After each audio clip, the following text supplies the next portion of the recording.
Good morning, everyone. I'm Scott Haas. Time for your FastCast. It is Thursday, November 15th, and by 5 o'clock tonight Eastern Time, it could be So Long Ding Dongs, the maker of that snack, along with Twinkies and Wonder Bread, you name it, threatening to liquidate its business if striking union members do not return to work. Hostess officials say they plan to reorganize after filing for Chapter 11 bankruptcy back in January for the second time in 3 years. But workers, they started striking earlier this month when it was announced the company would cut wages by 8%, reduce health benefits, and freeze pensions.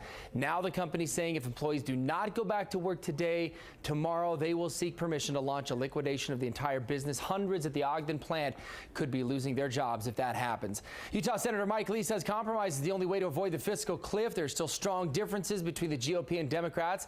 Republicans are demanding cuts in programs like Social Security and Medicare, and the Obama administration wants the wealthiest Americans to pay more. Lee says there won't be enough time in this lame duck session to put together a long-term deal, and says a short-term deal is really the only band-aid solution they'll be able to do.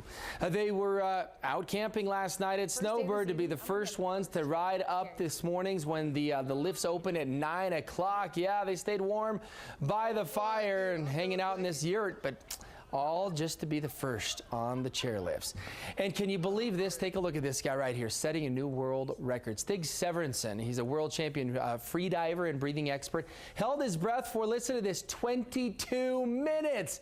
Unbelievable. And speaking of unbelievable, everyone, Axiom Financial, we are going to be paying your mortgage with Axiom for an entire year.